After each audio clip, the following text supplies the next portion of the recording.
So welcome back everyone to this channel. So this is your host Fabvic, right? So in this video we will be looking at the item level access and some controls that you can use at the item level on your Fabric items. So in previous video we have seen how you can implement, how you can create workspace, how you can implement the access control on the workspaces. Now we have to create items. So I have already told you how you can create item and folder, but still let me go through it again. Here we have new item, new folder, import and all. So far I have to create item. So I will be creating a lake house, let's say. So let's say create a lake house, right? So let's yeah, we already have lake house and warehouse created, but no issue. Let's create another one. So here what it will ask is to enter a name. So let's say lake house, which is our bronze. BRONZE. So I am following medallion architecture. We will discuss on this part later on. But yeah, so far I am renaming, like I am giving it name as LK Bronze. So location is Fabric because we don't have any other workspace. So we have to, do it in this workspace only. Or you can say expand to see all workspace you can access. But so far I will create in this workspace. If you have to create it on another workspace, you can create on the you can go this. Yeah, so now you can have all of the workspace available. So you can select on any workspace and create the item. But currently I will stay in this, and I can create on this folder as well. So as a best practices, what you should do is you should create a folder. What is your folder? Let's say I am naming it as data lake, where I will be dumping all of my data. So I have created a data lake folder, and I am not interested in this. So currently I am deleting this. So this is a video where I will showcase you a delete part as well. Okay, I thought I should create a separate video for this, but yeah. So do me a favor, right? How to delete the content? Just click on three dots, select delete this pipeline, click yes, like click delete. So now it has been deleted. So once our folder is empty, then only we can delete the folder, otherwise we cannot delete the folder. So now I have deleted this. So as per the best practices, we have to categorize our items. So for all of the lake items, I will keep it into data lake, right? Let me delete this one now. Again I am showcasing you how you can delete it. Delete, yes, I want to delete this. I want to delete warehouse as well, yeah. I am just cleaning the workspace, everything. I have deleted everything, like most of the things. Just for God's sakes, we are leaving it, and we are moving to the data lake. But before that, let me channelize this thing, and let's create a new folder, which is our let's say reports folder, where we will be developing the reports and analytics, analytics. So it is saying we cannot and so reports slash analytics, we can give slash. Okay, we cannot give slash as well. So reports underscore analytics, or better name should be analytics. You can, it depends on your use case or your scenario. And then we have data engineering, data engineering. So I am again creating another folder, and now one last folder, because we have to create videos on this as well, right? Don't blame me, I am just doing things easier for you. But yeah, we will be covering the topic eventually, and certainly don't worry about it. So let's get back. So we have now, because our data engineering can have multiple things, so we will segregate it accordingly. But yeah, so far we have to create an item which is under data lake. So let's go to data lake and just click on a new item, and I want the first thing, which is a lake house. Why lake house? Because all we have to do is, because we have to fetch the data. Whenever we are fetching the data, where we will store it? Obviously in a storage system, and we have a lake house as a storage system. So this is my, I'm using acronyms LK underscore BRONZE as I have told you. So this is my bronze lake house, right? It depends on your use case, like whether you should be having a single lake house and have a schemas, because this is our lake house schema. So you can study, you can read it over here. I have selected the lakehouse schema option. So lakehouse schema let you manage an interference object in your lakehouse more easily. You can use a default schema to automatically fill in the file path where referencing a data object in code. When referencing a data object in code. So this is kind of a schemas that you have in your SQL in your data warehouse. So this is just to channelize the things. So yes, I want to have a lakehouse schemas, and then select create. Once I have created it, so it is initializing my lakehouse, loading your lakehouse. So you can see switch to query with tsql. From here you can select SQL endpoint, creating SQL endpoint. Yeah, okay. Let us give him his time. Okay, now SQL Analytics Endpoint has been created. So what is SQL Analytics Endpoint? Because in your lakehouse you can query, right? So usually in earlier in the lakehouse we cannot query efficiently. So for query as a tabular data, which comes under SQL part. So for that part, what we have to do is we have to think of a lakehouse as a warehouse, right? And because we can use our SQL on those part only. So those part indicates our warehouse thing, warehouse and the relational database things. So that is the reason we have a SQL Analytics endpoint associated with the lakehouse. So this is a lakehouse, but in that we have a SQL Analytics endpoint. So what does this thing give us is a functionality or a power to use SQL, or you can say use RDBMS queries on our lakehouse.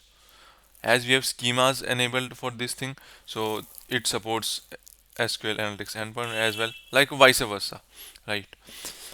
So this is the main thing. So lakehouse is just a storage, but to to have a tables, or to work with RDBMS, or I would say relational, or you can say tabular thing, like a tabular model. So for that purpose we have SQL Analytics endpoint. So this is just an endpoint so that we can use SQL, and hence we have got his name, SQL Analytics Endpoint. So this is not a complete storage, but yeah, this is a engine behind the lakehouse which allow us to hit queries and all. So now you can see we can upload file, sample data, new shortcut. So these are the sources from where we can get the data in our lakehouse, or you can say these are the channels from where we can get the data in our lakehouse. So in this video only we have covered lakehouse part. Okay, not a big deal. Now we will go into the item level access. So this is the most basic item we can create, like not a most basic, but yes, the most useful item we can create. To share item via link, click on the share button. So let's do this. We have the share button over here. So we have an item which is our lakehouse. If I want to share this, we can create this, right? And from here we can give the name to whom we want to share. So let's say Vinay Shankar. We are sharing this lakehouse with Vinay Shankar. And whether we want to notify the recipients by email, no, I don't want him to notify. What additional permission I want to give? Read all SQL endpoint data. SQL endpoint data indicates this one, our LK bronze SQL endpoint. Read all Apache Spark and subscribe to events. Okay, I am giving this part as well, but I don't want to give build permission. or execute Spark. All I have just given is to, read permission only, not more than that. And then I click on grant. So now if you will see over manage access or manage permissions, you will having two names. The first one is obviously me, and the second one is the Vinay, to whom I have just given the permission. So it doesn't have any role at the workspace level, but it has permission on where, on this is our item, right? So what you can see over here is on the workspace, on the Fabric workspace, we don't have any access to that resource, like to that particular user. But on item level, on this item, we have given the access to that user so that he can access the item, not the workspace, not the whole items in the workspace. So this is how our item level sharing works. So again, we can share it to the people. And for now, let's go to the manage permission. From manage permission tab, you can see who so have what permissions and all, right? So I will go to the manage permission, and from here what we can do is, let's say I want to modify the permission. So for modify permission, we have three dots over here which called more like, which like from where, sorry, I got confused. I was telling me, so these are my more options. Yes, more options. So for this users, I am having more option, but for not me, because I am admin, I am already having all of the rights, because I have created it. I am the owner of it. Until and unless I have another owner to which I can delegate this, till then I cannot, you know, play with my role. So this is why, but yeah, I can play with this role, Vijay Shankar. So now let me, add execute permission as well. So if you have to add some permissions or remove some existing permission, you can go to this three dot and do so. So let's say I am removing access. So it is asking stop sharing LK Bronze warehouse with Vinay. Yes. So from here I have removed access. So you can see it over here. Successfully changed permission. This may take up to 2 hours to take effect, right? But yeah, for us it is directly, let me refresh. Yeah, for us it is directly impacted, right? For from our end, we have already removed it, so it will not showcase to us so far. Now what we will do is, let's assign this person a role at our workspace. So let's say, let me assign Vinay Vinay Shankar as a contributor, and now I will see what kind of access do he have, right? So here on the manage permissions, again I will go on the manage permissions. So you can see he has been added again. But why? But now he has a different role, which is the workspace contributor. Earlier, he or she is not having any of the role defined here. So now he possesses the contributor access and all of the permission associated with the contributor access, which are our read, write, execute, all view, right? But he cannot view logs, which I can. He cannot reshare, which I can, because I am the admin. So this is the difference between the roles and the permission associated with those roles. So this is how it works, right? So now let's go to the theory part. We have already seen some practical. So this is how we can share the link, create and send link, select permissions, right? People with existing access, specific access. So this we will see on the report level, how we can, share the report. Now let's move back to our different workspace, which is my Prabhav. So in this workspace, I have a report, right? And because this item is quite different from the other one which we have created, which was Lakehouse. So here, how we can, share access is a just is it is just a different kind, because our this item is report, which poses some different functionality, right? Whereas our Lakehouse is a different. So obviously their sharing options should be different. So let's share this report. So in this, like while sharing the report, we are having a different tab. So what does this indicates? So let's go back to the theory part and understand this in the detail. So this is the, I would say, this is quite an important topic where you should be giving your whole focus so that you won't miss it. So let me repeat, right, again. So it depends on the article type, not a article, not a, I am saying artifact type. Artifact is our item. Item is equal to artifact. So on the item type, we can have multiple item, right? We can have a report, we can have lake house, we can have warehouse, we can have event stream, and so on.